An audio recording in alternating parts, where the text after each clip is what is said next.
63 साल की ममता बनर्जी एक फाइटर हैं। संसद से लेकर बंगाल की सड़कों तक ममता बनर्जी का आक्रामक अवतार देश ने देखा है। दीदी का राजनीतिक इकबाल उनका खुद का बनाया हुआ है। उन्होंने अपनी पॉलिटिकल लड़ाई खुद लड़ी है। सवाल है कि क्या बंगाल पर काबिज होने का सपना देख रही बीजेपी ने ममता बनर्जी जितना संघर्ष किया है?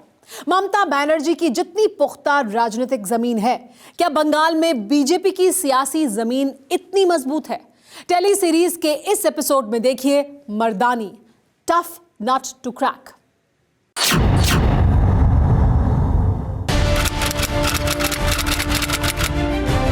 कोलकाता की सड़कों पर बेशुमार भीड़ थी। इंदिरा सरकार के खिलाफ जयप्रकाश नारायण का आंदोलन परवान पर था। हजारों की भीड़ कोलकाता में जेपी के काफिले के पीछे चल रही थी। तभी एक 20 साल की लड़की जेपी का विरोध करते हुए उनकी कार के बोनट पर चढ़ गई। विरोध में जमकर डांस किया। उस लड़की की कार के बोनट पर डांस करती फोटो अगले दिन अखबारों की सुर्खियां बनी। बिना खौफ विरोधी के किले में घुसकर डांस करने वाली लड़की का नाम पहली बार दिल्ली में सुना गया।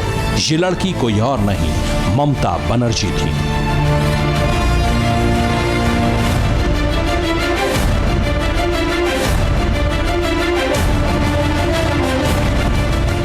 उन्नीस 1974 में जेपी की कार पर डांस करने का इनाम मिला। 1976 में ममता बनर्जी को बंगाल महिला कांग्रेस का महासचिव बना दिया गया। ममता ने लेफ्ट के लालगढ़ में वाम दलों को ललकारना शुरू कर दिया। 1984 जाधवपुर लोकसभा सीट। पूर्व राष्ट्रपति प्रणब मुखर्जी ने इंदिरा गांधी को सलाह दी कि लेफ्ट के दिग्गज नेता सोमनाथ चटर्जी के खिलाफ जाधवपुर लोकसभा सीट से जुझारू ममता बनर्जी को टिकट दिया जाए, लेकिन टिकट फाइनल होने से पहले इंदिरा गांधी की हत्या हो गई। इसके बाद अरुण नेहरू ने राजीव गांधी को ममता बनर्जी का नाम सुझाया। चुनाव में ममता बनर्जी ने सोमनाथ चटर्जी को हराकर दिल्ली की राजनीति में सनसनी मचा दी।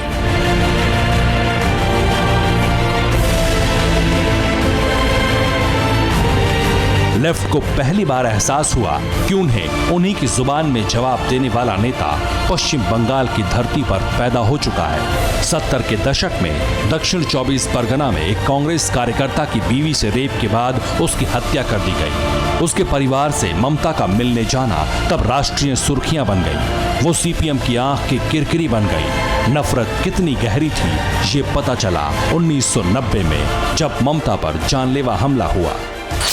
16 अगस्त 1990, हाजरा क्रॉसिंग, कोलकाता। इस दिन ममता कालीघाट वाले अपने घर से हाजरा क्रॉसिंग की तरफ प्रदर्शन में हिस्सा लेने जा रही थी। तभी सीपीएम कार्यकर्ताओं ने उन्हें घेर लिया। लालू आलम नाम के एक हवलदार ने ममता पर लाठी से हमला बोल दिया। इस हमले के बारे में ममता ने अपने संस्मरण में लिखा है, लाठी लगने से मेरे सिर का दायां हिस्सा फटकर खुल गया, खून बहने लगा, लेकिन मैं डरी नहीं। जब मैंने देखा कि वो लोहे की एक रॉड से मेरे सिर पर वार करने जा रहे हैं, तो न जाने कैसे मैंने अपने सिर को अपने हाथ से ढक लिया। इस हमले में ममता के सिर में 46 टांके लगे। कलाई की 4 में से 3 हड्डियां बेकार हो गईं। अस्पताल में 45 दिन तक जिंदगी और मौत से लड़ाई के बीच उन्होंने सीपीएम की सत्ता उखाड़ फेंकने की प्रतिज्ञा ली और अगले 21 साल तक ममता ने लेफ्ट सरकार को चैन की सांस नहीं लेने दी। 1997 में उन्होंने कांग्रेस से राहें जुदा की और तृणमूल कांग्रेस बनाई। 1999 में अटल सरकार में ममता बनर्जी रेल मंत्री बनी। 2004 के लोकसभा चुनाव में टीएमसी को 1 सीट मिली। सिर्फ ममता ही जीत पाई थी, लेकिन बंगाल टाइग्रेस ने लड़ाई जारी रखी। उन्होंने एनडीए का साथ छोड़कर यूपीए का दामन पकड़ा।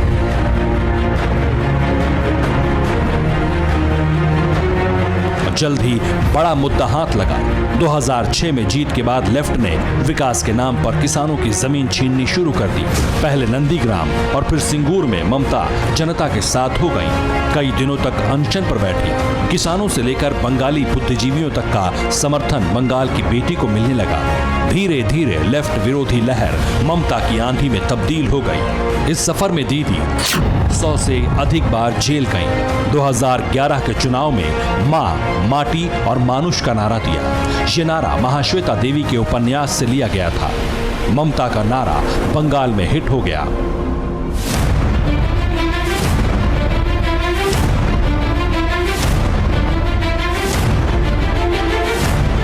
2011 के विधानसभा चुनाव में 294 सीटों में से ममता बनर्जी की पार्टी तृणमूल कांग्रेस ने 184 सीटें जीती। कोलकाता की सड़कों पर लेफ्ट के लाल रंग की जगह टीएमसी के हरे झंडे की छटा बिखर गई। 2014 में जब पूरे देश में मोदी लहर चल रही थी तो ममता उन चंद नेताओं में शुमार थीं जिन्होंने बंगाल की जमीन बचा ली। अब सवाल ममता से है, क्या 2014 के मुकाबले 2020 तक बंगाल की सियासी तासीर बदल चुकी है? फिक्र आपकी, सोमवार से शुक्रवार रात 9 बजे सिर्फ TV9 भारतवर्ष पर।